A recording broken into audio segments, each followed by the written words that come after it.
Well, we've all heard the warnings time and time again. Summertime foot dangers. From wearing flimsy flip-flops to fitting into those fun but constricting sandals, simple tips to stay injury-free all summer can save you a lot of hassle and keep you on your feet all summer long. So we're joined by podiatrist Dr. Krista Archer to discuss some of the more common, overlooked summertime foot troubles. Let's start with that. What are the most problematic experiences? Well, first off, in the summer, people are excited to take their shoes off. So the big danger is going barefoot and also wearing flimsy flip-flops.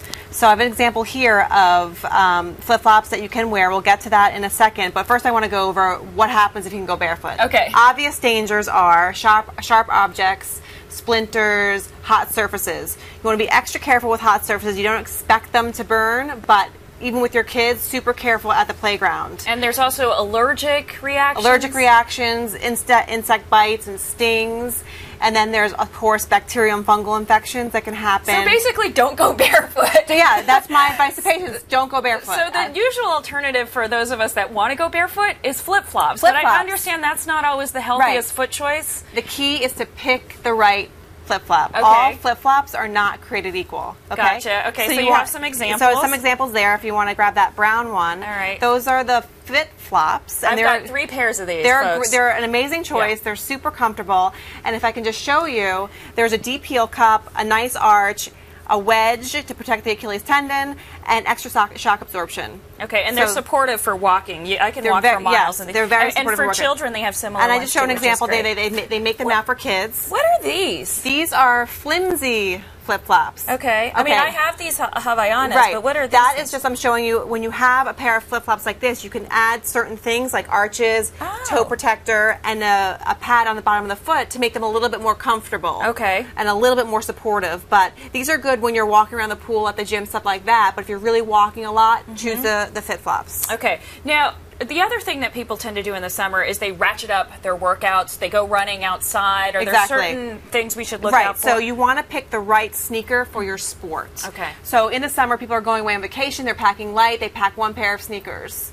If you're running, you want to have a running shoe. If you're walking shoe. You don't want to wear a running shoe to play tennis. Oh, okay. All of the wrong shoe for the wrong sport can increase chance for injury. And then there's orthotics and things that you can put in. So you have to know your foot type. If you have a flat foot or an abnormal foot type, then you can select an orthotic. Custom orthotics are the best prevention. Custom for injury. So they're custom molded to your foot, and then you put them inside your sneaker. What about the ones you just find at the drugstore? They're okay. It depends how bad your deformity is. If you have a super flat foot or a super high arch, you probably want to go with the custom. Okay. You also say that getting a pedicure, which we all do more often. In the summertime, everyone wants to go barefoot, wear sandals, and have pretty toes. And that can be dangerous? And that can be dangerous. Increased volume at the pedicure salons. What happens? Increased transmission of fungus. Just because they don't have time to turn over properly. The pedicure basins. So the best protection, at the very least, I have examples here. You should bring, at the very least, your own file. You can also buy your own kit. Drugstores are selling these now they come complete with everything you would need. So you take this, you give it to the pedicurist, and she performs. So you're not contaminating anything from the previous person. Also now they make antifungal nail polish. Oh, okay. You can bring this to the pedicure salon with you, including a base coat that is also antifungal. Right. And you also want to have a good cream to follow up, so you protect your foot from the cracks and the infection doesn't get in that way. Okay. Now, what are signs to look out for if you're concerned that you've caught an infection? Either because you've been barefoot or because you've gotten if there's any pain on your feet that's out of proportion, it's lingering, you want to seek help. Okay. Then signs of infection are redness and swelling. So if you have a splinter and it's getting more red and more painful, you definitely want to seek help. Okay. You don't want to let it linger. Okay. And when it comes to Fit flops and all of these things, can you do sports with these, or is that not advisable? No, absolutely not advisable. When you're doing sports, you want to pick, as I said before, the correct sneaker for your sport. Okay. So if you're going out for a run, you want to run in a running sneaker.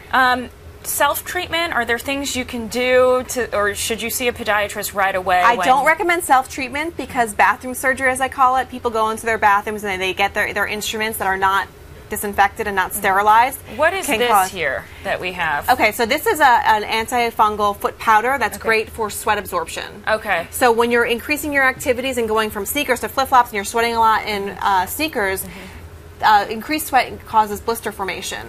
So you put some of this in your sock and you can decrease blister formation. Could you do that with sandals too? Because sandals cause blisters as well. Yeah, I mean, of course. And we especially between the toes, and that's why I have this here. Right. You can place something like this between the toes, or just lightly powder the in between your toes. You know, I found that wearing heels and sandals and sort of gladiator sandals are really irritating. Really irritating. Also, if you notice, wearing all those types of shoes in the summer with the hot weather and the dryness, the cracks in your heels get really bad. So how do you prevent that? The best way to prevent that is to moisturize. Okay. So you want to select a good moisturizer.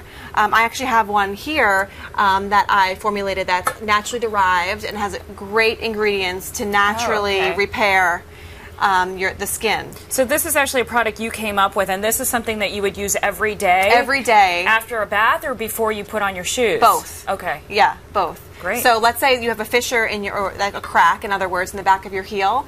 That's a potential for infection because it's an opening. It's exposed. So you want to take care of it. You don't want to let it linger and open up. All right, Dr. Krista Archer, some really good tips. I'm going to take a lot of those to heart. Thanks so much for joining us. Thank you. And for more information on this topic and others, log on to the health page at abcnews.com for all the latest health news.